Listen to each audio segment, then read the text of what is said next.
I appreciate your being here. Thank you for making it through all the traffic and the rain and whatever other obstacles were in your way to get here, and thanks for staying to the napping time. So I got my work cut out for me to try to keep you guys awake, and I'm pretty good at it. We'll see how it goes. So my name is Ellen Polishuk. I come from Loudoun County, Virginia. I'm going to take, this is kind of a class, a little more than it is a keynote. I'm not going to talk about international issues and global trade and big inspirational topics. I'm going to talk about money a lot, because I think that's a really important part of us staying in this business, is making money. And so it's one of my best favorite topics, besides talking about soils, and they're related. So we're going to talk a lot about money, and we're going to use this word profit. So before I get into the meat of the matter about making money with vegetables and berries, I want to tell you who I am and where I come from, because that helps it all sort of make sense why I'm saying what I'm saying. So I come from Northern Virginia, where our farm is called Potomac Vegetable Farms. We've been around for over 50 years. I'm 50 years old, so clearly I wasn't the originator of the farm. I'm in the second generation. We're up in the Washington, D.C. area, one farm in Fairfax County near Tyson's Corner, believe it or not. We know from traffic. And one farm out in Loudoun County. So we've got two farms, 3 ladies that own the farm. I'm one of them, a mother, daughter, and me. We've got 4 permanent managers, full-time permanent folks. We use eco-organic methods, which is we grow using organic methods, but we're not certified, so we can't say the O word, so we use the E word, which we made up and like it very much. And we do about $1.2 million in sales. So we take this business pretty seriously. We do a little bit of buying and selling, so some of that is some other farmers' products. About 80% of that is stuff we grow ourselves. So this is, we do this because this is how we make a living. I'm going to specifically talk about the place that the farm that I live on and am part of the management team, and that's the one in Loudoun County. 100 acres, 180 acres total, 50 acres inside the deer fence. How many of you are growing vegetables and fruit for money? Oh, there's a few hands. Okay, so you know what I'm talking about. If I didn't have deer fence, I wouldn't be in business. And then we are actually tilling about 20 acres inside the deer fence. So I mean just the square corners of each field, not including the grass, waterways and the roadways and all that. And the 20 acres are in a rotation of 10 acres growing cash crops, 10 acres growing soil building crops. So this is what we call a generous rotation. All the other acres are the edges and the fields and the streams and the woods and all that. Deer habitat outside the fence. How do we sell our stuff? We do pretty much any kind of retail except for pick your own. We just do a tiny bit of pick your own at Tyson's Corner, and you may wonder why would we put up with living in the middle of all that mess and not take advantage of it by getting those people to come to our house, and it just doesn't suit our temperament to have people walking in our fields. It makes us grumpy. So we don't do that part, but we do farmers markets, 3 a week from my farm in particular. We have a big CSA. We do about 60 to 80 shares at our house. My partners in Tyson's Corner do 500 shares. So we do a lot of CSA. We have 1 roadside stand at each farm. And we do, from my farm, we send vegetables into Tyson's Corner where they turn it into money. So it's sort of like a wholesale relationship, but we're still all one big family. Does that make sense? Complicated, but anyway, I just want you to know sort of where I come from. How do we grow? And that's this eco-organic method. And so this has been the sort of our formula for success. We got a lot of land, and when I say toys, I mean equipment. So, ladies, we can be excited about metal as well. I love equipment. I have really nice equipment. It doesn't happen to be green, but I got a lot of nice toys, is what I call them. So a lot of land, a lot of toys, and a lot of people, a lot of hands. It takes a lot of hands to make this all work. And when you add that all together and you sell it all for retail, that's how we can make a living. So these are just some photographs to give you some sense of what we look like, who the people are that we have around, how big some of the acreages are. Lots of people. Here's some toys. We aren't going to get too specific, except when I talk a little bit about soils later on, about toys, equipment at work. Of course, it takes a lot more than just toys and land. We need all this other infrastructure stuff. And this is the part that sometimes the rest of the world forgets about. I don't know how many of you have somebody come up to you and say, oh yeah, I got this acre, I got 10, 20, 30, 40, 50 acres out in blah, blah, blah. Don't you want to go out and farm it? Well, if you're going to do our kind of farming, vegetables and berries, you need a lot more than land. You need the deer fence, and you need irrigation, and you need cooling, and you need something to park something underneath, you need some electricity. You need a lot of things to make it go. You might need a greenhouse, you need a shed, you need some trucks. And so vegetable farming is a capital-intensive business to get it to go on any scale. I think this is important to let you know, again, where I come from and to sort of stimulate your own thoughts about defining what your core values are as a business. So our core values, and these are not in order of importance, they're just numbered. So fun is a core value. That's a corporate value for us. At the end of each season, we get together, all the principal members, all the people, the key people, and the conversation is, what was fun and what wasn't? And let's try to do more of the first things and less of the second. Because this is just too hard a life and too little money to not be having a lot of fun. So we got to keep fun in the mix. We have to be able to make a living. We're interested in not having too much debt. We like people, except the public walking on our fields. But we like selling to people. We like hiring people. We like having people around. So we're pro-people.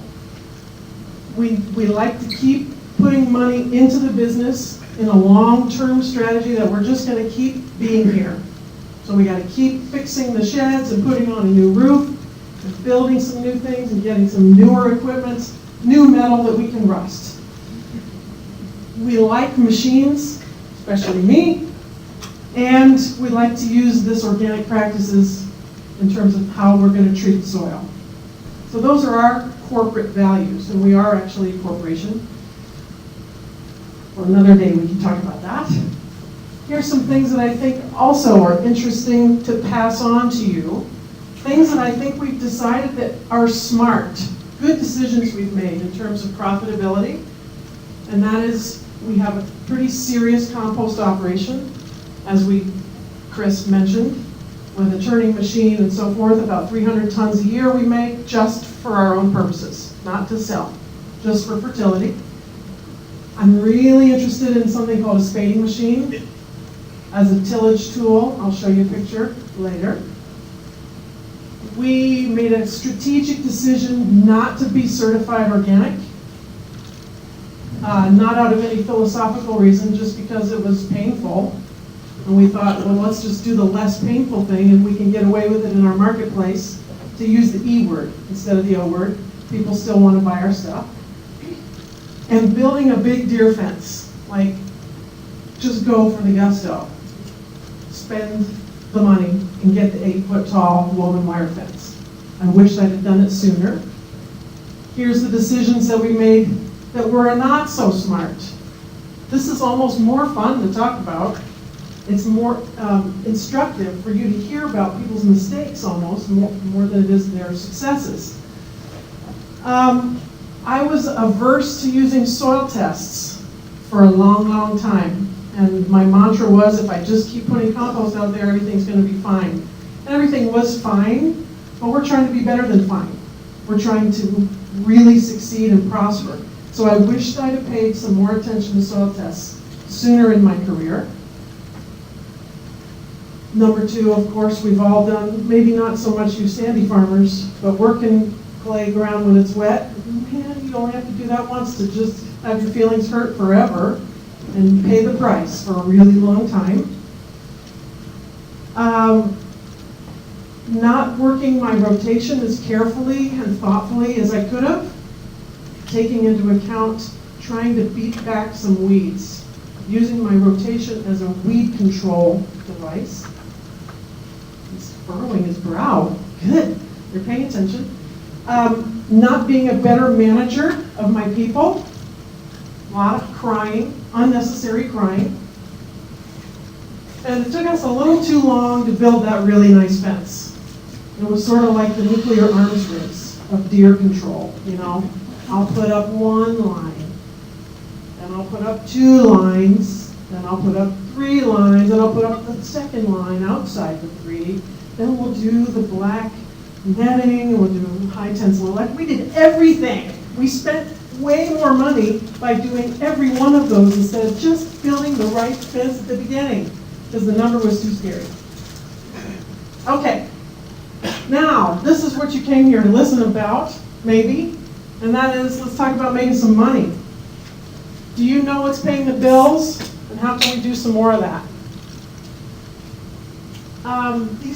The light makes it a little bit hard to read these slides, but I like to start this conversation by saying you have to make a decision in your heart, in your gut, and in your business that that is actually what you're interested in, is making a profit. Because not everybody is, and not everybody has to. Lots of people, lots of newcomers into this business seem to be coming with retirement plans already intact. You know, retiring out of what I call a real job, and then coming into farming in their 50s and 60s.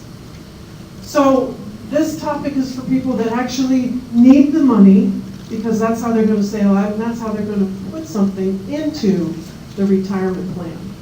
Okay? That's where I'm coming from. So it's a state of mind that has to suffuse every decision that you make. Is in the back of your mind is, this is a business. I'm doing this business, and if I'm going to keep being a business, I have to not go broke. I have to make money. Did you see that? The gods of lighting have heard me speak. How lovely. So, the other problem we have is some of us sort of earthy hippie types feel guilty about making money. And think that if we're really successful in business and make enough money to send our kids to college and have a 401k, that somehow we're bad, like a bad corporation. And so I want to give you blessings that you can be a very good person of high moral standing and still make a profit. All right? You have permission to make money. Let's talk about the difference. When I say profit, let's poke into that word a little bit. What is a profit? Profit's what's left over after you paid everything. Maybe including yourself. Depends on how your legal structure is set up. Maybe that's what's left over is what you get to put in your pocket. We'll leave it there, somewhere there. Your salary for our farm, we pay all the salaries, and then what's left over after that is the profit. And what seems to be confusing and hard to remember for all of us, including me, is the difference between knowing that you've sold all your products, that's one thing, and did you make a profit? That's a whole other question. They are not the same question. You can sell 300 bunches of carrots at $2.50 a bunch at market, sell out in 2 hours, and you could have lost $400. because you're not very good at growing those carrots and you charge too little money. This is a crucial thing to have in mind, yeah? So just because you turned vegetables into cash doesn't mean you got to keep it. You didn't get to put it in your pocket for very long. So I want you to, if you're going to get one single thing out of spending this hour with me, this is a really juicy one you might want to take home with you. All right. So how do you know what's profitable on other people's farms? Well, there's sort of spying on them and figuring it out. There's storytelling, hearsay, evidence. And then there's facts and sheets, data sheets. So you can start to hear maybe from other people what crops, what methods, what markets are working really well for them and being profitable. How do you know what's profitable on your own farm? Does anybody actually know for a fact which crops are profitable on your farm? Because I promise they're not all. Most people don't know. And can you imagine any other sector in business in the world where the producer really doesn't actually know what it costs to grow something, what it costs to produce the thing they're going to sell? We're that sector. We grow lots and lots of different things in a very complicated business, and we don't know how to attribute all those costs to that single bunch of carrots. So we don't really know what it costs us to grow them. So then how do we know what to charge? Okay, so this is the nut we're going to try to crack, and I'm going to try to encourage you to start on your path or to continue on your path towards learning how much is it actually costing you to grow those peppers.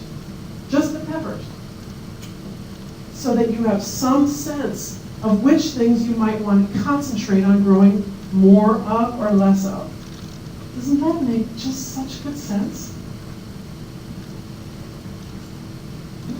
There's a little bit of nodding, and it's not sleep, not yet. Okay. So there's crop-specific profitability. Then there's, how about whole enterprises? Some of you have more complicated farms than I have, where you're growing plants and animals, or you're growing grain and vegetables, or you're growing fruits and vegetables, or chickens, and there's all these other enterprises intermingling on your farm. That's even more complicated for you to keep track of. And yet, wouldn't it be good to know? And it doesn't mean that if something isn't profitable, you have to stop. You can decide, I'm going to keep doing that anyway because I do it for other reasons. But isn't it nice to know which things are pulling their weight and which things are sinking your ship? There's different market channels that may be more or less profitable. Are you tracking where things are getting sold and what the costs are of selling them in that manner? What does it cost you to go to the farmer's market every week? And over the course of the season? What does it cost you to run the CSA program? To write that newsletter? And to stand there when the people come and to put the stuff in the bag? These are things you might want to know so that you can get more refined and make smarter decisions about what to spend your time and money on in your business. And then so I'm encouraging you to try to gather some facts. You certainly have an intuition, a gut feeling about it.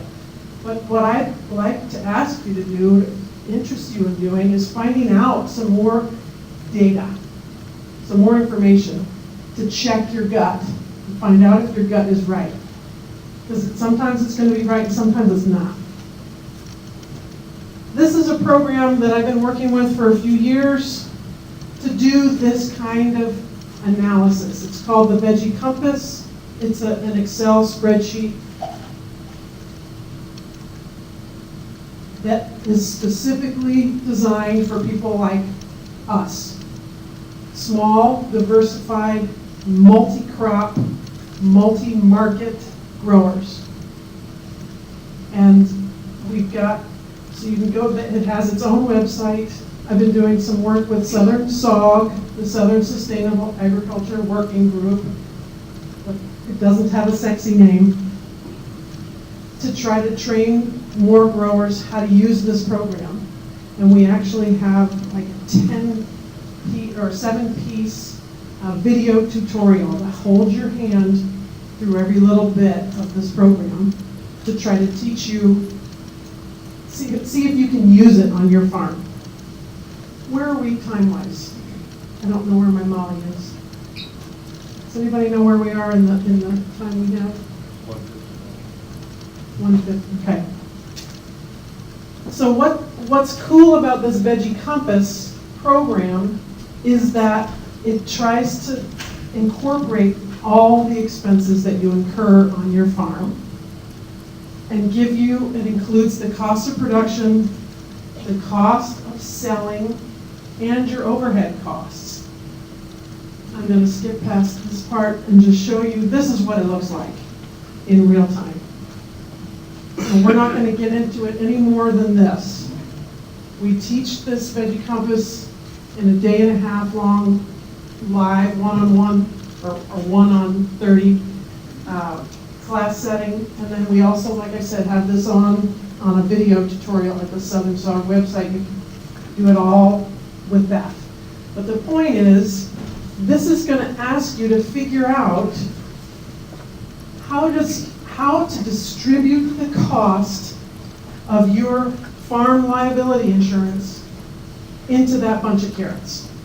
It's going to make sure that your vegetables, the cost of growing your vegetables is it takes on every single cost that you have to write a check for to run your farm. And man, that's different than thinking how many hours did you spend, planting the seed and hoeing that row. Yes, those are costs, but so's the liability insurance and the mortgage and the for us workman's comp. We're spending $18,000 a year on workman's comp insurance in case somebody gets hurt on our farm. Somehow the carrot bunch has to pay its 3 pennies in that direction. So that's the Veggie Compass. What you need to do it is have some data, and then you plug it into this program, and this is all the stuff that comes out. It's a little too much detail to get into here. This is what one of the pages looks like at the end, the ta-da page. Here's, your market channel expenses. Here's your net profit by market channel. Here's my CSA net profit, -4,000. These are my numbers, my farm. Farmer's market, net profit, 30,000. Wholesale, that's to my sister farm. My roadside stand, ooh, losing money there. Total over here, I still end up in the black. But isn't this interesting? So, as much or as little as you can fathom or get excited about, I encourage you to try to move in this direction. The more you know, the better. It'll come up, these are the crop by crop costs. Here's the one we're going to get to the part you really want to know. Here we go. Gross margin from the most to the least of my crops in the year 2012. This is Chinese greens, 88% margin on Chinese greens. Bunched herbs, 80%.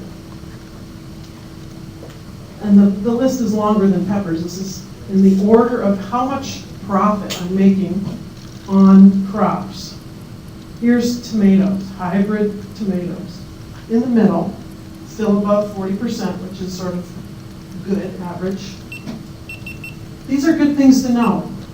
So this helps me think from one year to the next. Do I really want to grow?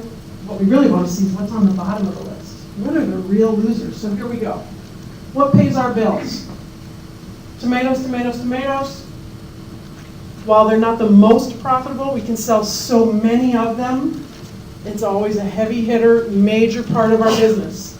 Herbs. We have access to a sophisticated clientele.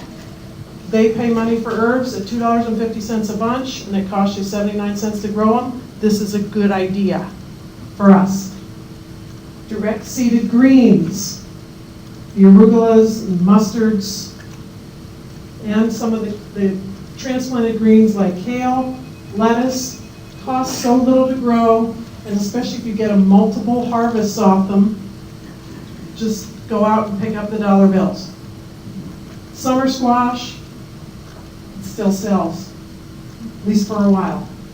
Or late. Let those southerners, which is you, come in first, saturate the market, and then I'll come in second or third, clean up the last part of the season. So this is what ours looks like. That's what we call tomato land at market. Think of him as the DJ. You know, he's like spinning his tomato magic there inside that cockpit, the tomato cockpit. This is the herb patch in the field. These are perennial herbs. It's the only perennials we grow using black landscape cloth. And then this is what it looks like at market. Real pretty. Doesn't work everywhere. Works for us. May work for you in Richmond or I don't know where else. Williamsburg, Virginia Beach, maybe.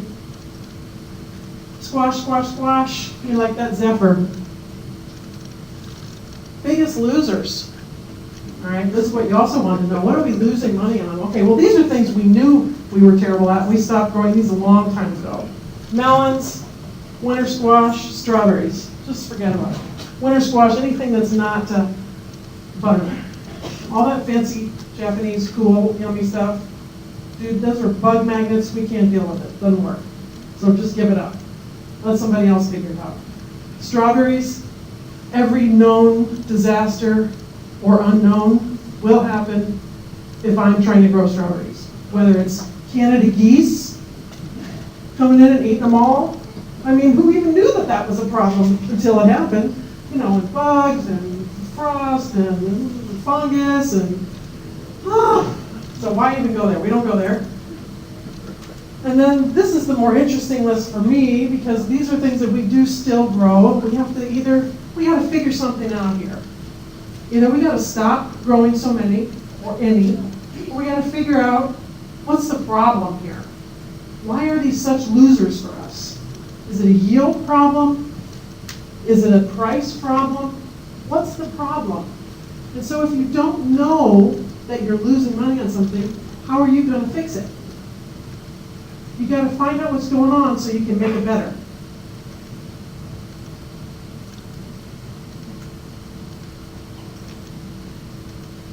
And as the disclaimer that I said before, you can still choose to grow losers for whatever reason you want. You just can't grow all losers or too many losers. You gotta have a good balance. So you may pick some losers because you feel that you must grow them for your people, your CSA shares, your market people. You'd be surprised how much you don't owe them anything. And if you didn't have it, they would get over it in about 39 seconds. So don't take that too seriously, what you owe them. You don't owe them a lot, they owe you. And you may throw something just because you love it, because it makes you happy, and it's fun. Okay? So there's our corporate fund principle, maybe overriding profitability in certain cases. If you can't fathom the rigor and depth of the Veggie Compass kind of thinking, here's a guy, a farmer down in North Carolina who's pretty famous named Alex Hitt, and he came up with cost per bed. He's one of those growers, like maybe you guys down here where it's flat. You can make all your beds the same length. I never heard of that. I heard of that. I never seen it on my farm. Every row on my farm is a different length, every row. And he can come up with a cost per bed, because all his beds are 150 feet or whatever. debt costs, irrigation costs, overhead, that's the insurance and mortgage and all that. And he came up with a cost per bed, $251.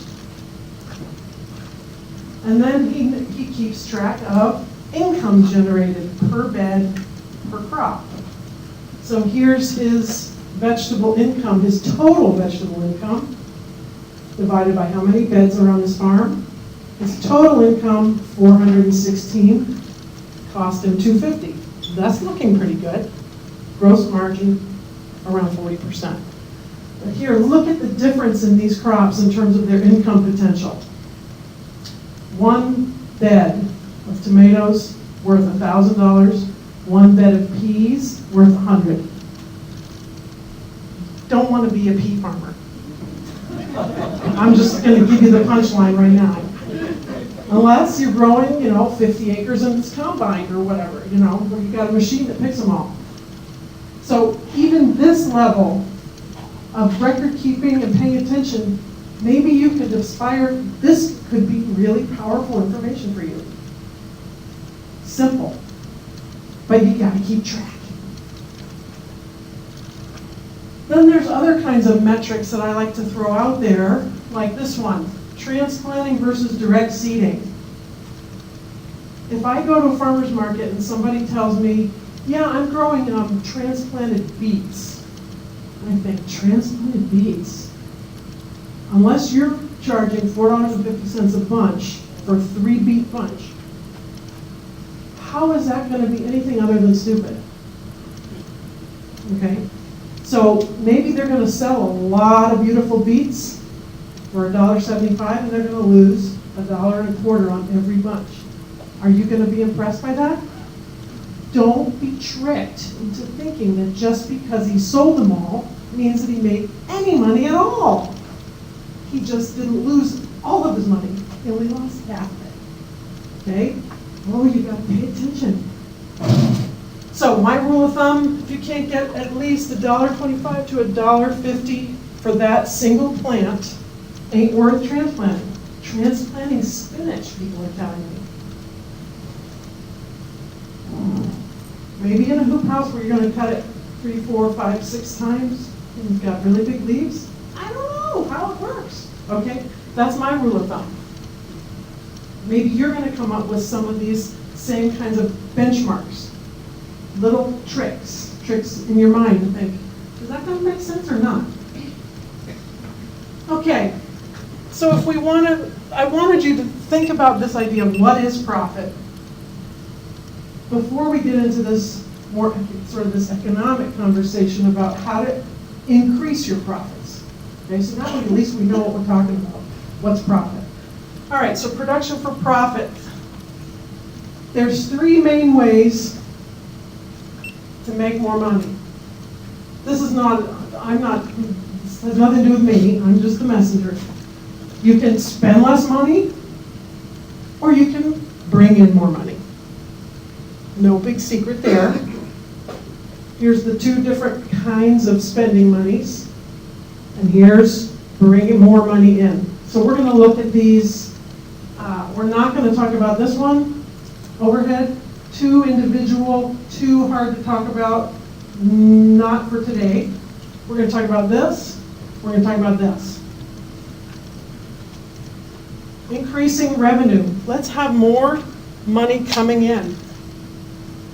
Here's some ways we can increase revenue.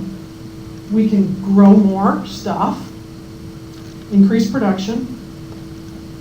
We can grow the same amount of stuff, but get more yield. Oh, I like that one. We can grow the same amount of stuff, but we can charge more money for it. Oh, I like that one a lot. And we can grow the same amount of stuff, but we can make sure to sell all of it. That sounds good too. So out of all of these lists, I'm not so interested in number 1. Just planting more. That sounds like more work. Got it. Okay, but we're going to talk about that. So, yeah, if you know you've got a profitable crop, because you've examined your numbers, and you know that if you plant more of them, You're going to make good money because you can sell more, then grow more of it. Check. Let's talk about number 2, increasing yield. Okay, this is Liebig's law of the minimum.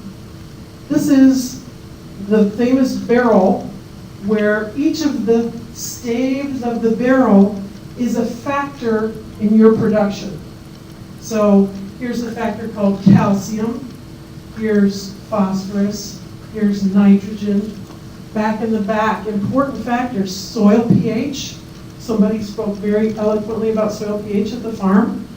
Here's crop rotation, here's insects, here's climate. Okay, and then around the barrel is deer management. Irrigation should be here somewhere. So the barrel can only get as full as the shortest stave, right? What's the limiting factor? What's keeping you from achieving the yield that you'd like? What's missing on your farm? This is what you need to figure out. Because if the limiting factor is deer, and you just keep putting on more fertilizer, you're going to lose more money. See? So you don't want to spend time and resources on the thing that isn't holding you back. What's holding you back? If you can't keep the deer off and water your plants, I'm not sure why you're in business.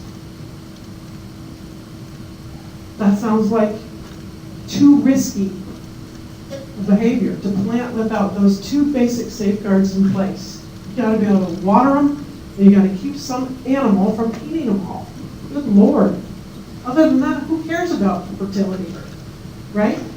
You can have the most luscious crop, and if somebody's going to eat it all, who cares? You made really beautiful fat deer on your property. I'm good at being blunt. Did you notice? Okay, so let me just go. And then the thing that's not on this picture, because it's not my picture, I should make my own. One of, like, underneath all of this, maybe under the barrel, is you. You could be the real limiting factor to the success of your farm. This is something to think about. Is labor relations and your inability to work with people what's keeping your farm from succeeding? Then get out of your own way. Hire somebody else to do it. Just keep that in mind. So, if I'm going to talk about increasing yield, and it's not a class on deer fence and it's not a class on irrigation, it's a class on soils, because I'm partial to talking about soils, I'm going to say we're going to have a 5-minute conversation called The Keys to Biological Farming. And my mentor and inspiration is a guy out of the Midwest named Gary Zimmer, who's written a book called Biological Farming. And so this is my adaptation of his wise distillation of biological farming. And that word is like the word sustainable ag is a pretty big umbrella. Lots of people can fit under the umbrella called biological farming. All right, rule 1, maintain soil cover. That sounds possibly sensible and easy, except it's not. But the principle that you got to remember is that why do weeds exist? From an ecological standpoint, from a Mother Nature standpoint, the soil does not want to be naked. It wants to be covered. And if you don't cover it, it's going to cover itself, and it's called weeds. So instead of just know that you're fighting against something that is a really important part of the way the world works. The only reason why we have any soil not in the ocean is because of weeds. Thank you very much. So they're actually wonderful, but you have to be smarter than that. So you're going to have to figure out what are you going to do to let your crop grow and not all the weeds. Maintain soil cover. So except for very few times, you want to have something covering the ground, whether it's your cash crop, your cover crop, your green manure crop, or mulch, bare ground cultivating is just not where it's at. That's passé. We're done with that. We've moved on. We've got to figure out something else. Okay, that's biological farming. We're big on mulch.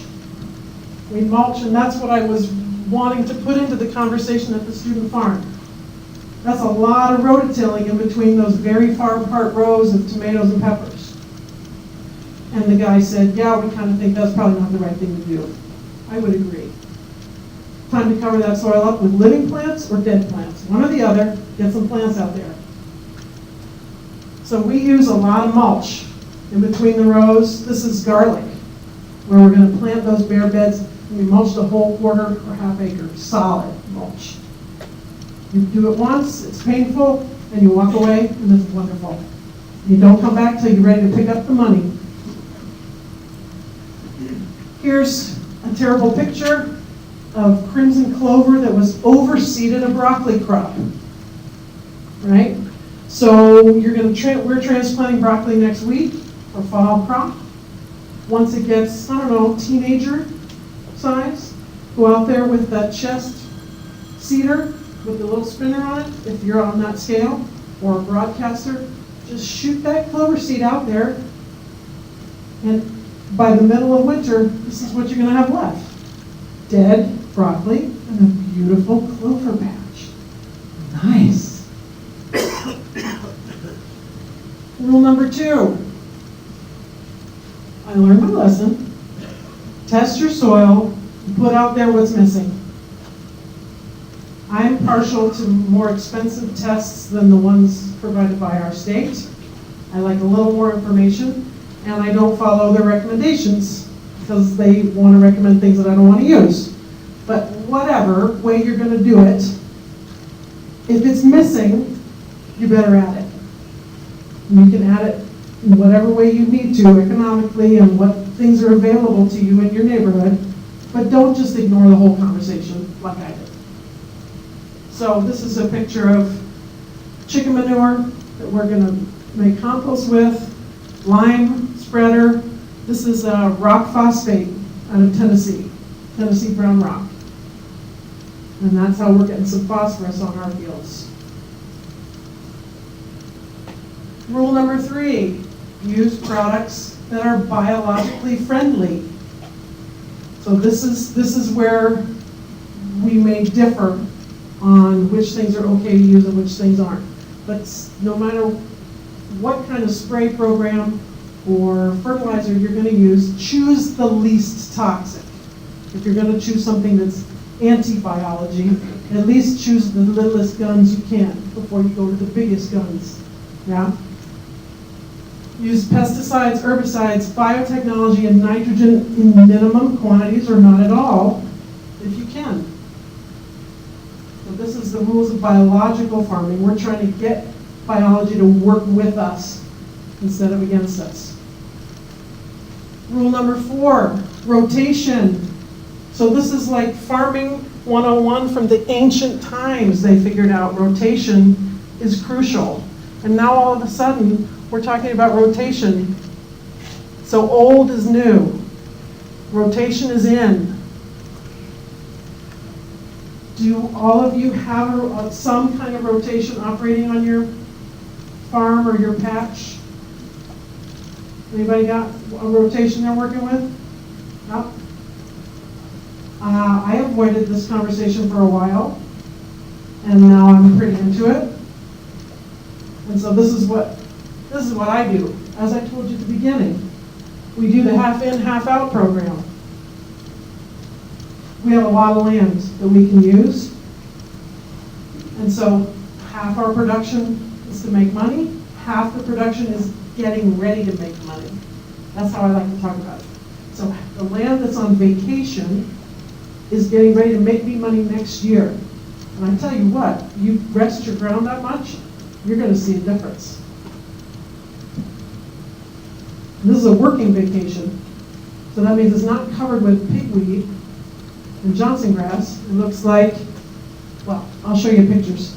And then within the cropping, the cash crop area, we go with the plant family ruling the day.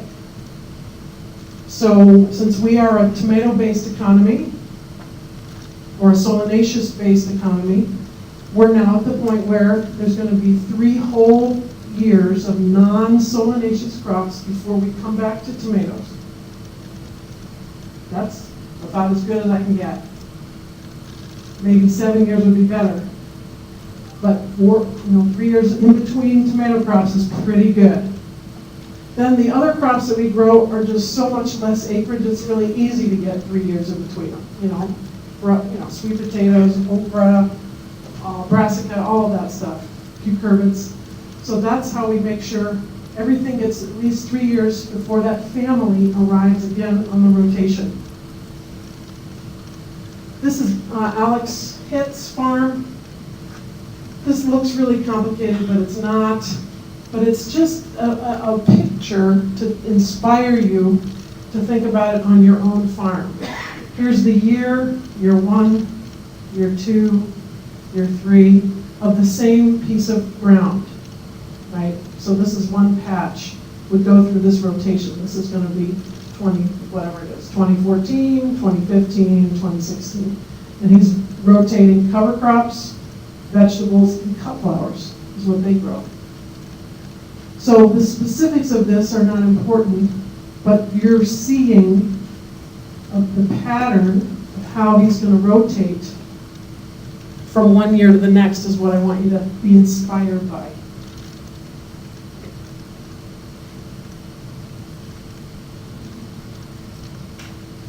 Rule number 5, till thoughtfully.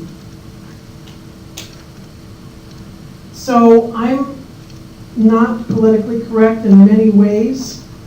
One of them is I love tillage, and that's makes people crazy, especially university people. And so that's why the thoughtfully part comes in. So I'm pro-tillage because I'm a vegetable grower and I don't use herbicides. I feel like that's kind of like means I have to till. So, but I don't want to till just to feel better or just to look good. I got to have really solid agronomic reasons to go ahead and put that metal in the soil. Because that's expensive metal. It's expensive diesel, expensive time, and it has a biological cost. That's why it's in the rules, the 6 rules of biological farming. I have to have really good reasons to till, and then I have to pay the bill. So I think of it as like a bank account with my farm's microbes in the soil. If I'm going to come and beat them up with the tillage, I'm going to have to give them a lot of treats to make up for my sins, to pay back my debt. So I got to keep that balance sheet, right? I'm going to do my cover crops, I'm going to do my green manure, I'm going to give them a little compost, I'm going to use the nicest tillage I can, I'm going to do it at the exact right time, I'm going to keep the soil covered with mulch and not let it get baked and compacted. So it's a balance sheet. So that's why I can still use tillage, is because I'm paying the bill and I'm doing it really carefully and well. We know all the negative impacts of tillage have been pretty well drilled into us, which are true and exactly correct. And so it burns up your organic matter, it busts up your aggregates, and then there you are open to an erosion problem. And that's why no-till agriculture was created, was to try to keep our soil where it belongs, on the farm. And if you don't pay attention to these things, eventually everything's going to go down. Once you're on a downward spiral of losing your aggregates, losing your organic matter, everything's going the wrong direction. Now you're going to have compaction problems, and the soil's not going to breathe properly, and the water isn't going to percolate, it's going to run off. You're just like going the wrong way. And everything is going to suffer. Your plants are going to be terrible. you're going to need to use more pesticides, more fertilizer, more everything, just to get back to square one. So be careful with your tillage. And that's why I like the spading machine. I'm going to show you a picture of a spading machine. You guys in sandy ground, I don't know whether this makes sense for you or not. Avoid rototillers if you can, and certainly avoid using them more than once or twice in the season on the same piece of ground. Don't blenderize your field. And then there's another thing called a field cultivator that I like. This is my spading machine. This is the operative area here. It's like a really gigantic, really slow-moving rototiller with big spades that are as big as my hand. And it goes that slow. Instead of, we want to not have the blender. Expensive, really crazy expensive. This is a much less expensive, but it's just for very light tillage. This is a Perfecta 2 S-Time field cultivator. This is for finishing, so it only goes maybe 4 inches deep, but it's a really nice, light, better than a disc. It leaves it real smooth because it's got 3 different things going on. It's got the S-Time, it's got this board with teeth, and then it's got the rolling baskets in the back. And you go fast, fast, fast. This is the wind whipping through your hair. Exciting tillage. The spader is like really, really, really slow. You can do some very serious thinking while you're spading. And then there's a ripper for when you need to do something, when you think you've got a compaction problem and you just need to bust through some kind of layer that's keeping your roots from being able to grow as far as they should, keeping water from flowing up or down properly. How do you know you have one? You go out there with a shovel or a soil test probe, and you push in and you get stuck. Then you're going to have to come with this kind of steel and bust it up. Last rule, keep adding organic matter. Just like the soil guy said at the tent at the farm today, keep adding organic matter. You're never done. The temperature and the microbes are going to keep eating it up. And so you can never stop feeding your soil organic matter. That's the energy that runs the engine of your soil. It's the sunlight that your microbes need to power their lives. Sunlight runs the whole program on this earth. And microbes need sunlight, and it's in the form of organic matter. Feed your microbes organic matter in the form of compost, green manures, organic mulches, plain old manure, and cover crops. Tell me where I am time-wise. What does that mean? Oh, I'm not going to go to 3:30, I promise. I just want to touch on, I use these words, cover crops and green manures, over and over and over and over again, and I don't know if they mean anything to you. So I want to talk about, just in this couple slides, what's a cover crop and what's a green manure. Because we use those words interchangeably, but I want you to learn something about distinguishing one from the other. A cover crop, the easiest way to distinguish it is by timing. This is something we're planting in the off-season to cover the soil. That's its main job, is to keep the soil on the farm, in the patch, and not running off over the winter.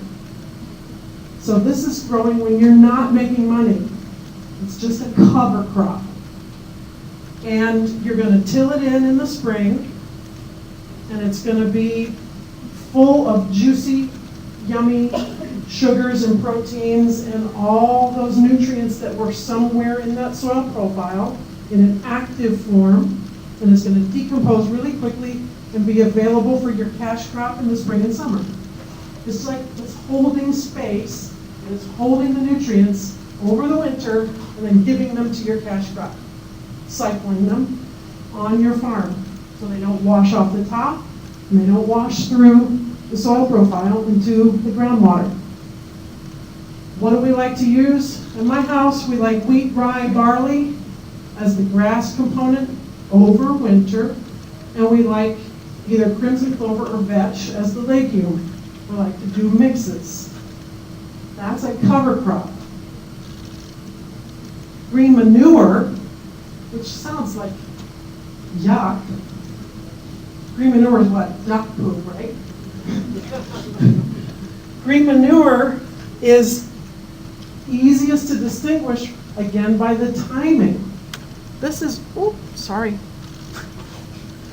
This is growing something instead of a cash crop. You're going to forego the opportunity to grow cucumbers, and you're going to grow fertility instead. This isn't a big decision. This is an expensive decision. Because not only are you foregoing the cash crop income, it's costing you money to grow the green manure. This is an investment. And that's what we're doing on the other half of our farm. We're investing in the fertility and the organic matter in that other 10 acres. Next year, I'm going to come back and ask that 10 acres to chop it up and make me some money.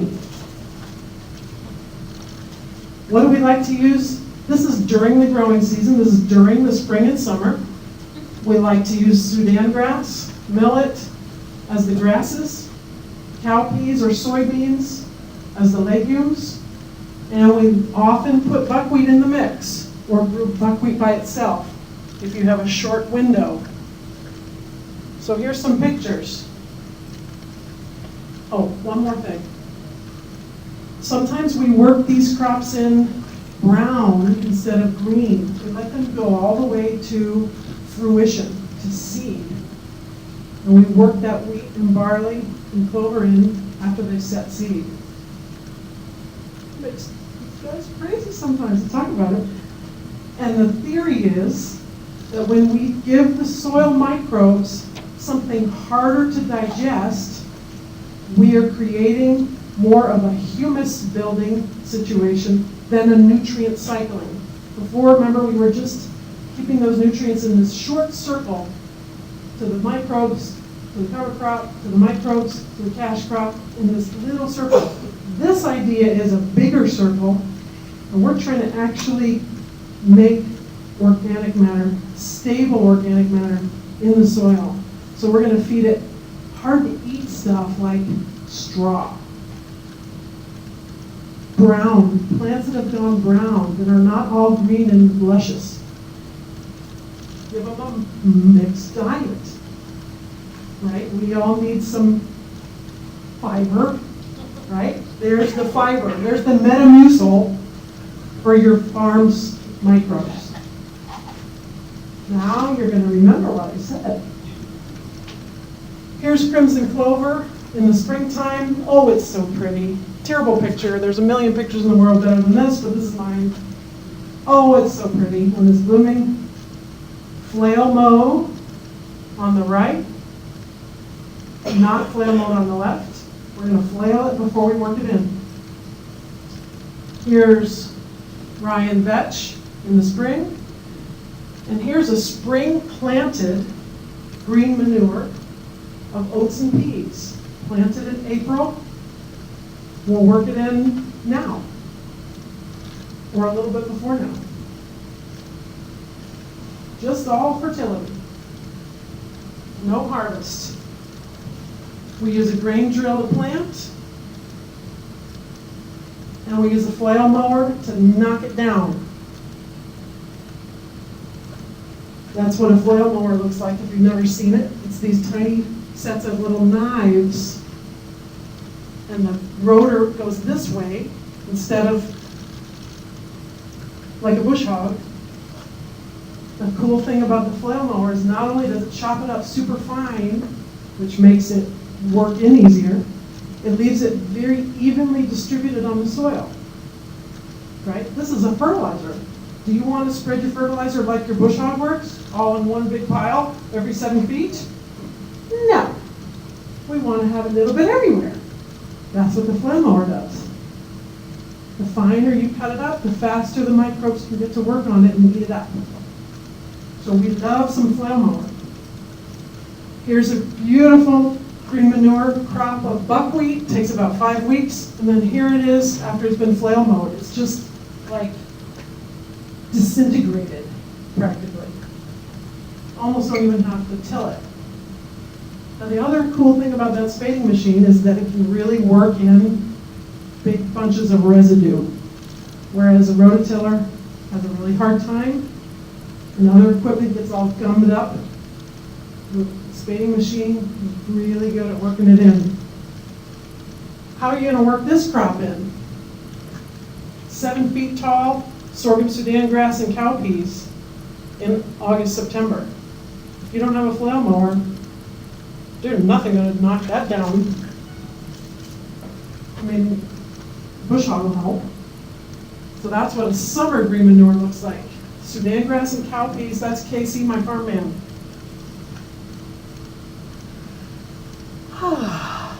All right, so we talked about growing more. We talked about increasing our yields. Now we're going to talk about price and selling. So we're not going to do too much agronomy anymore. We're going to do kind of like marketing a little bit, and it's basic economics on price. So we're cruising to the finish. All right, let's talk about price. You know, it doesn't take much of a change in price to make a really big difference in your income. And you know inherently that better price is better. But I'm going to show you how much better it is. So here's a very simple example. Let's just call this any kind of a bunched green, whether it's a parsley, basil, chard, whatever. It costs you $1 a bunch to grow it, whatever it is, parsley, chard, let's just make it up. You've been selling it at $1.50 a bunch at market. That gives you a gross profit of 50 cents. If you were to sell 100 of those bunches, you've got a whole $50 at the end of the day. Let's take changing our price by a quarter. We're going to charge $1.75 now instead of $1.50. Now we get to take home $75. That's a 50% increase in our profitability. Let's go ahead and raise it 2 quarters. $2 a bunch. Gross profit is now $1 each bunch. We have a 100% increase. Now I'm pretty sure you can get away with raising every single price on your table by 25 cents and nobody will care. Most people won't notice, and then the ones who do notice aren't going to care anyway. And don't let the fact that you don't want to bring rolls of quarters to market keep you from charging something that's $1.75. That's bad business. Come on now. Bring $100 worth of quarters in your truck. And bring an electric scale, for God's sake, and charge them every penny that it's worth. Don't round it up and down. Don't round it down. You're losing money. Hanging scales will lose you money. Electric scales will pay for themselves in 3 visits. And then they're selling it all. So this is just a little tiny piece on marketing. Because remember, we had what's our limiting factor? We got the deer fence, we got the irrigation, we put out the minerals, we watered it, we did everything right, and then I didn't make the sale. So the limiting factor in that case is marketing or sales. And what's the problem there? Again, are you the problem? Are you grouchy at market and nobody wants to come up to your stand because you're like this? Snarly? What's the problem? Does your stuff look like crap? Did you not cool it properly? You know, there's a million things that could be the limiting factor just in terms of marketing.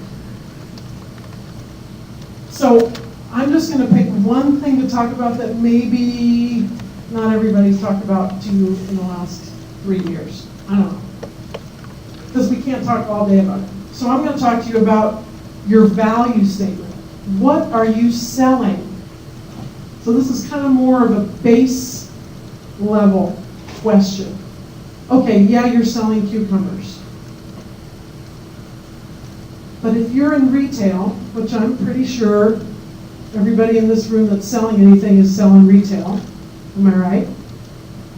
We got big wholesalers here? Probably not. You're selling more than a cucumber. And so here's, and what you're selling, the sum total of what you're selling is called your value statement. This is an economics guy's kind of term, but I like it. It's a nice word. And so here's some ideas for you to think about how you develop your value statement.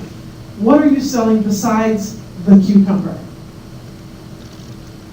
You could be growing specialty crop. It's an heirloom cucumber. I hate heirlooms, personally. It's an exotic cucumber. It's used in Indian cooking. It's a down-home cucumber, the kind, that we grow specially around this area. This is the kind we have around here. Maybe one of your values is the way you grew the cucumber. You grew it organically, you grew it eco-organically, you grew it pesticide-free, you grew it biodynamically. I don't know, what do you got? If you're an animal person, free-range, cage-free, non-GMO, you need more values to attach to the thing. Just in the same way at that chef thing downstairs, they didn't just say, yeah, how was some corn and tomatoes? Want some? At a restaurant, most of them don't just say, yeah, want some meat and some vegetables? No, there's a whole story about it. What color it is, what shape it is, how much they cooked it, what else they dribbled on the top, how old it was. Same thing for you. Do you have an ethical message as part of your cucumber? You were not cruel to the cucumbers? Did you do you have a whole program about who works on your farm and who's picking those cucumbers? And that people can feel good about that? Talk about that. Are you known for your environmental stewardship of all the property that you own? You're raptor friendly and clean water is coming out of your farm into the stream and you have an award. That's what kind of cucumber that is. You're family friendly. Either you're a family of people that's selling, or you have families come to your farm, or you've been around forever. Maybe your thing is timing. This is an off-season cucumber. This is a cucumber in November. That's what kind of cucumber this is. It's special because it's a funny time.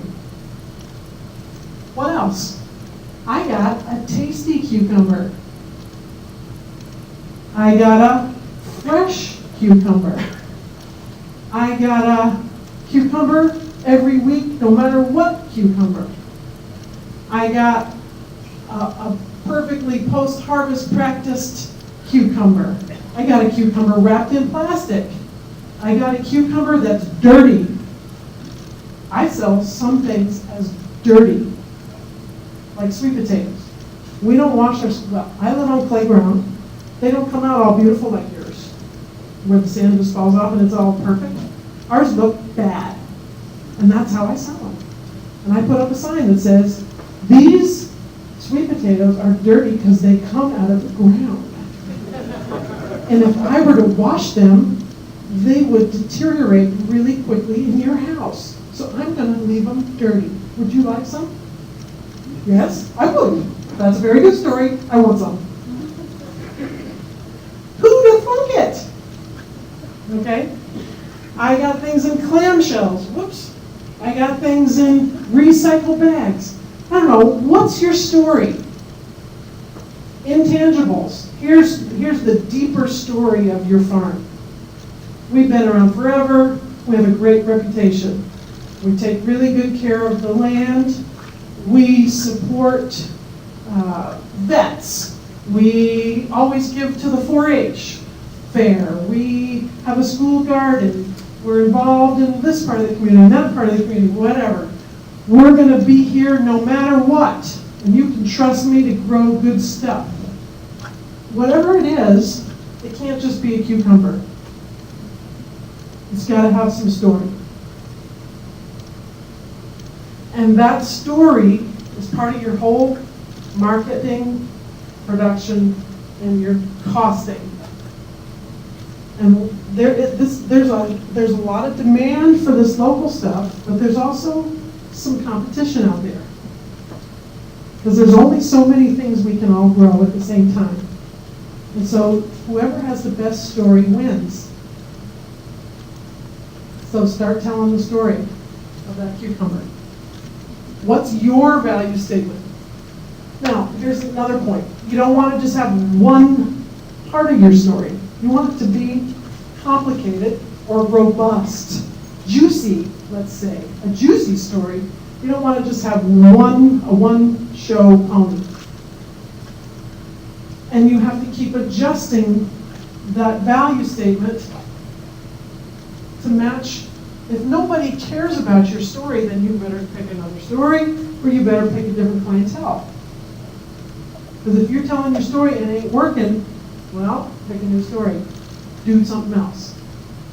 Grow a different kind of cucumber, have a different kind of farm. Or find the place where the people that want to hear your story are. Get your cucumber there. And so this is this constant evolution and growing, adjusting to the marketplace with your story and your product line.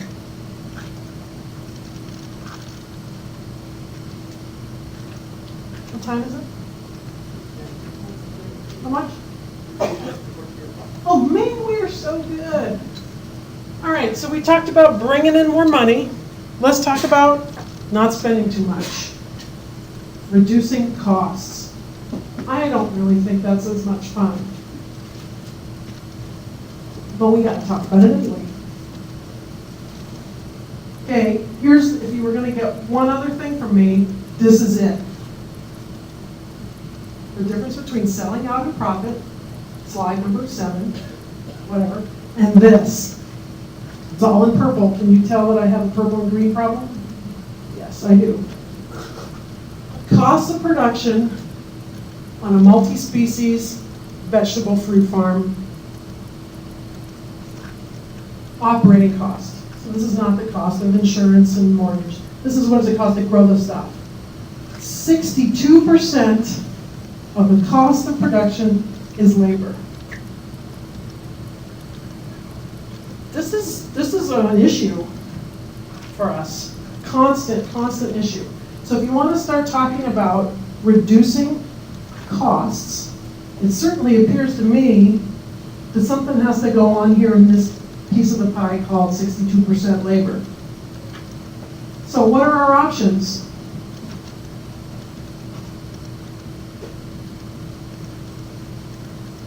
So I'm going to say something that is not popular, because I'm good at that. I think it's fun to spend money on people. It's my favorite thing to spend money on. I'd much rather spend money on people than on diesel. Is writing the check for diesel really fun? No. I like giving money to people and then they go out and live. Then they go buy stuff. I like that idea of it just like going and going and going, that money thing. Now, of course, the diesel guy has to make you some money too. I like spending money on labor. So you could say, if I want to reduce, there's two choices. I can either spend less money on labor, or I can get more out of my labor and spend the same amount of money. That's the more interesting thing to me. I want to write the same paycheck but I want to have gotten 25% more work out of it. Is that an option? They're equally valid paths. That's what I'm saying to you. Money, labor is where the real money is spent. Are some of you not hiring people on purpose? You've decided you're not ready or you don't want to. No, you're just all really shy with me. I don't know why, because I'm very friendly. Do you need labor? Okay, it's a simple question. It looks like this. If you would like to earn $50,000 salary from your farm in a year, chances are pretty good you're going to have to grow about $125,000 worth of products. If you can grow $125,000 worth of products, pick, pack, and sell them by yourself, you should be standing here. You should be like the president of the world of farming. Okay? So as far as I can tell, we got to have labor. Unless it's a hobby. If you got a hobby growing stuff, cool, that's cool. I'm just not talking to you. I'm talking to people who need to make money. Because this is how we make our living. That's a different set of people. There's nothing wrong with having a hobby. Just don't undercut us at market. So some of us are still trying to work on the 401k. We didn't earn one in our other life. This is our life. Farming. I'm just keeping in mind. So, we're going to have to hire some people. Here we are. Spend less on labor or get more out of every labor dollar spent. Getting more for your labor dollar. This is what my team looks kind of like this. Kind of goofy, kind of unskilled, you know, way overeducated and highly unskilled. That's my labor force. They can't do a gall dang thing, but they are really smart. So, how am I going to manage? How am I going to get more out of these people? I'm going to get better at managing. It's kind of like how we have no classes on how to be married or be a parent. Like the two most important things there are that are going to be really hard in our life. No classes on that, but we got classes on algebra and all kinds of stuff we're never going to do. Same thing here. We're going to run a business and we're going to take no class, we're going to read no book, and we're going to ask for no help on how to be a manager of people. This is not smart. Every other business in the world knows you got to learn how to work with your people. And if you can't do it, you better hire somebody who can. Because there's your cost of production. So why don't you take it on like that's your job? To be a good manager. And act like it. Take it seriously. Learn about it. Talk about it. Read about it. Think about it. Get better labor. Pay them better. Attract the good people. Pay them better. Give them some kind of treats they want. Whether it's food, housing, access to fancy chefs, internet, whatever. Shirts, cool shirts, 1 week off paid in the summer to go with your family to the lake, whatever. Come up with a package that's going to make your farm the one that gets picked. And then once they're there, incentivize them with whatever kind of incentive you've got that works for them to work better and faster. Show them how to do it. Let them do it. Come back in 15 minutes. Show them again. Come back at the end of the day. Show them again. And give them some extra something when they get the hang of it. Not just so that they get more work done. You can't tell them, I want to spend the same amount of money and get 25% more out of you. That's not going to work. You're going to have to come up with another story. You're going to have to give them something else. More money, more time off, more something. Otherwise, what's the point for them? They got to be in here with you. What are these people doing? So now we know labor is huge. What are those people doing on your farm? Specifically, what part of farming is taking up all the time? On the left, this is from research out of the Midwest, again, the same kind of farms, like I'm talking about, like my farm, your farm, little, medium, large, mixed vegetable, farmer's market, blah, blah, blah. What are those people doing? 60% of the time is spent on picking, packing, washing vegetables, getting them ready to turn into money. 60% of the time is on harvest and pack. On my farm, since we're all retail and we're labor heavy retail, we spend more time at market. Look at this. We're hardly farming at all. These people are hardly doing any actual growing. Right? This is weeding, trellising, laying plastic, whatever, mulching. This is a tiny bit of what's actually farm workers are doing. So what does that mean to you as an excellent manager? You better have really good systems in place for pick, pack, and wash. Yeah? Detailed instructions, all the right things in the right place, all the right knives, the right baskets, everything where it needs to be, when it needs to be there, in your washing place. A really ergonomically correct, efficient flow of work from taking it off the truck, into the sink, into the wax box, and into the cooler. These systems are up to you to create and then teach to your people so that they are efficient. They won't think about it like, oh, we're getting so much done so much faster. They'll just think, wow, this system works great. It doesn't hurt as much as when I hate to see people washing things on the floor, bent over. Man, we gotta bend over enough as it is in this business. If you can stand up to do this job, let's stand up, shall we? More standing up is good. Just what we said. Do you have any numbers for your farm? Depending on what kind of farm you've got, what kind of retail situations you got, what are your numbers? How much time, what are you spending your labor dollars on for your people? Just because I showed you these doesn't mean it's exactly true for you. Labor tracking on your farm. Here's a time card. Name, the week, the day of the week, and then total hours worked that day, 8.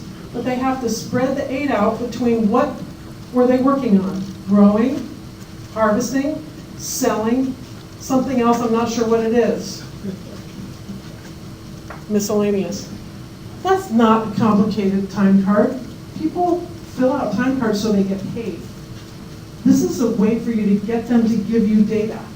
Make them fill out a time card that gives you some information you can use. They will do it because they need to fill out a time card to get paid.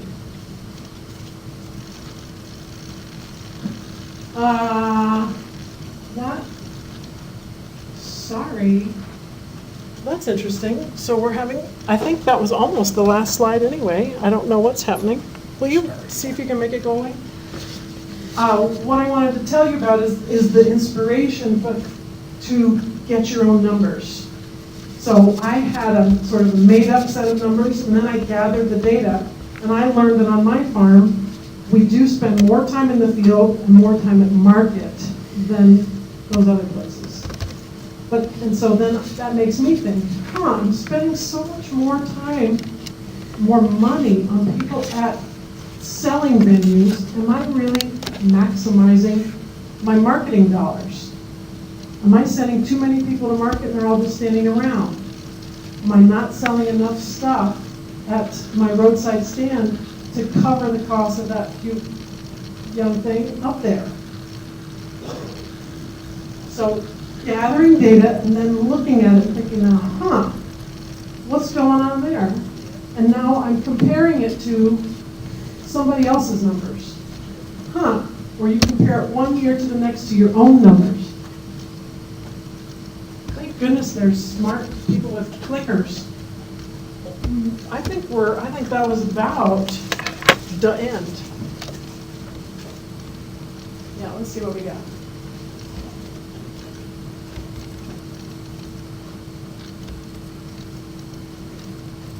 All right, there we are. Swag versus real. Swag is a sophisticated wild-ass guess. It's called swag. You know that one? Now that's an acronym I can get behind because it's swearing, but it's okay. And I've done a really good job not swearing today. That's a super gold star for me. I just need you to know that. Oops. And so then anything other than labor, if we're going to reduce costs, anything other than that 62%, is it worth, how much are you really going to save? And is it worth your time to figure it out? I'm not saying it isn't. I'm saying it's just not obvious. Is switching diesel suppliers really going to save you very much money compared to running your crew better? I'm just saying there's so much opportunity in the 62% labor to change your farm's economics compared to I'm going to spend 1 cent more or less on plastic bags. I'm not saying don't do one versus the other. I'm just saying I just want you to think about it. And to remember that fertilizer and the lime and the irrigation water is a drop in the bucket in the investment of each crop. Don't skimp on some of those things. You'll be sorry. Do the right thing for the crop and then run your people really well. Just a little like this. Labor matters there, okay? There we go. Got to think about other costs. Yeah. That's it. That's the summary slide where we were. Make more money. So go out and make more money and keep more of it for your college kids and your retirement. All right? Now, there's time for questions. I don't know how hard or easy that'll be, but look, Liv Slate is already ready to ask. Well, can we get a copy of the VSUAg.net. Say that again? VSUAg.net. We're recording all of it now. It'll be up there. So the whole thing will be up there, yes. Tillage. So you were very pro-tillage. Thoughtful tillage. Pro-thoughtful Yes, tillage, thank you. which doesn't seem to be the norm necessarily. You gave us a lot of reasons why it could be Detrimental. detrimental. Why do you like it so much? Why do I like tillage? He's saying, why do I like tillage so much? And then I go back to, if I'm going to do this cover cropping agreement, oh, here's the real answer. The no-till vegetable thing, I'm sorry, Ron Morse and all y'all at Virginia Tech, that's all cool for research and everything. When you figure it out, we'll do it. It is not figured out yet. You know, there's like one guy in Pennsylvania who can make money on 2 crops if everything goes right during those 3 weeks. Okay, that doesn't work for me. I'm not going to spend $6,000 on a transplanter that might work or might not work if you've got everything right during those 2 weeks or 3 weeks. Okay, so the no-till option for a non-herbicide user ain't there. It's not an option. So I gotta open up the ground. I gotta put plants and seeds in there, and then I'm going to do all these other things to cover my sins. That's my pro-till theory for a non-herbicide situation. And I know that they're going to figure it out. We're going to get some systems in place, and I love machines. I'll be like the 3rd person in Virginia to buy one, but it isn't figured out yet. All right, what else? Do you have any experience with Ag Squared software planning? He's asking if I know anything about Ag Squared, which is a cloud-based software program to help growers organize their data, collect and organize data, and the answer is no. I have no experience with it. I hear some stories, and it's almost like the cover crop thing. It's like, let's give them 2 more iterations, then I'll buy in. What else? I thought there was something over here. No, Cliff, we're gonna wait. Student farmer over there.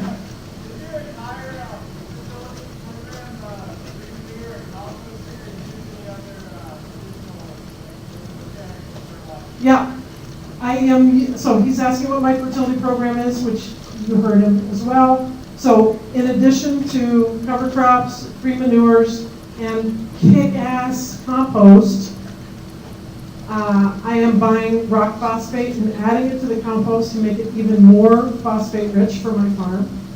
I am putting azomite, which is a crazy mined mineral with lots of amounts of those little tiny ones that you only need 2 parts per million micronutrients, putting that in the compost. Compost is a great way to spread things, tiny bits of things onto my farm. And I'm putting down a balanced dry blend mix of organic amendments that are custom mixed for me in Wisconsin by Midwestern Bioag. Calcium, magnesium, a micronutrient pack, like that. So I'm doing all of the above and a little bit of liquid fertility as well. So we're kind of like, let's just do it all. What else? Yeah. Which came first? Your use of land cover and cover crops, and then the deer, or were the deer there originally? He's asking what's the relationship between deer population and growing From the clover field you showed in the broccoli, wonderful legume cover crops and green manures. you just made a wonderful feeding spot for the deer. Yeah, so he's saying all those beautiful legumes are really inviting to the deer population. The answer is, in my case, the deer were there first. So my very first season on this property was in 1992. We planted 1,000 tomato plants. How's that for a first patch? And 25 acres of sweet corn. Another story, different day. And I did what you call, windshielding it, right? I drive by the patch, we mulched it, I look, yeah, it looks good, keep driving, right? And then it's like, well, it's time to be going in there and getting some fruit. There were none. 1,000 tomato plants, no harvest. They ate all the fruit. That's what greeted me. It was nuclear war right from there. Yeah, the Cold War started right there. Yeah. Are you happy with your H2A workers? Am I happy with my H2A workers? And I don't have any H2A workers. I have overqualified, underskilled, college-educated, middle-class 24-year-olds. And I'm sometimes happy with them. On your sheet, it said H2A and visa, you have a slide on it. No, Okay. I don't know what you mean, but I don't have any, I never did it. I don't know anything about it. I only know some stories of some people that have done it, and some are happy and some aren't. I'm going to go to Charlie and then you. And then on the first about the worksheets, when you gather that information that you have in your action stuff like that, what's best to do? You or the farm manager kind of gather all the information together, do it today, week? So the question is, what do you do with those sheets of paper that are the time cards that I've used to gather data about my farm? Then what? What do I do with the actual pieces of paper and the numbers on it? And the answer is I wait until the fall, winter, and either I input it into a spreadsheet or I pay somebody else to do it. You can pay young people to do data entry. That they can do. Even your 16-year-old son can do the data entry, set up the dang Excel spreadsheet, and bam, bam, bam, 22 times faster than I do it, or than you do it, maybe, I don't know. That's the answer. Yeah. I actually have 2 questions. Your 8-foot deer fence, would you describe it? What's the makeup? What is it? So what's my fancy pants deer fence? It's 8 foot tall. It's called woven wire. The squares are probably 4 to 6 inches squares at the top, and then it gets smaller as you go down to keep out more smaller critters like, what they just go underneath. And it's professionally installed, and the posts are put as often as they need to get put, depending on the lay of the land, because I got lay of my land. And it's, pardon? Oh, yeah. This is a $50,000 installation of this fence. It's about 1.75 miles long. It's not do it yourself. I did all those other ones myself. This was time for the big boys with the real equipment. I mean, those rolls of wire weigh like 350 pounds. I mean, I can't do that. I can do a lot, but I can't do that. Oh, it was a beautiful thing when they came. I took pictures. It was like, I love you guys. Oh my God. It was wonderful. And my other question is about your brown carbon. For humus, you mentioned weed combative rotation. Is it possible that weeds can also be used for brown carbon as they die? So he's asking about brown carbon, this idea that I put out there about growing stable organic matter by adding brown plants, and how does that concept relate to weeds? And the answer is not good, because you've got weed seeds, and now you've increased your problem into the future. Now, I could have a weed problem with the cover crop seed that I let go, right? Have you let buckwheat go and it comes back to haunt you later? It doesn't haunt you very hard though, because it's buckwheat. You can just look at it sideways and it kind of keels over. We had a situation of letting oats, I think, seed, and then we planted too soon a brassica crop. So we worked in this oats in June, and we planted brassicas in August. Oh, it was very bad. We had a beautiful crop of oats with a few pieces of broccoli stuck in. It was a disaster. So you have to know what your sequence of events is going to be and have thought about how's this going to work exactly before you go ahead and throw those dice and let any seed get made on your farm. But another question could be, well, what about green manure in the form of weeds? Okay, forget about letting it go brown. How about we just let a crop of pigweed grow up? Go for it. It's better than not. It's better than naked. My favorite choice would be you choose the plant, you plant it the way you want it, you put in a legume, let's get some nitrogen for free. Hello. That's my favorite plan. But the next one is, I'd much rather you worked in a green weed than had it blasted and naked. Because at least that green weed is holding the soil in place, talking to the microbes, harvesting sunlight, and feeding the soil microbes with sunlight. Yeah? You said you liked a difference in soil test and the state test. And I'm wondering if you do any tissue analysis of the plant. Do you have a question about the first part of soil test, or just the? Tell us. So he's asking, who do I like to use for soil testing? And the answer is, I use Midwest Labs in Nebraska. A&L Labs, which is nationwide, is also a possibility. I just like Midwest Labs because they work with my fertilizer dealer. And so they sort of speak our language and present things in the way I'm interested in hearing them. Then he asked me, do I do any tissue testing? And the answer is no. I probably should, but I'm just not there yet. Yeah. What crops are you raising? What crops am I raising? It's easier to say what we don't raise. So we don't grow any berries of really any substance. We don't grow melons, remember? No strawberries, no melons, no sweet corn. Everything else we grow. From zucchini to arugula, Z to A.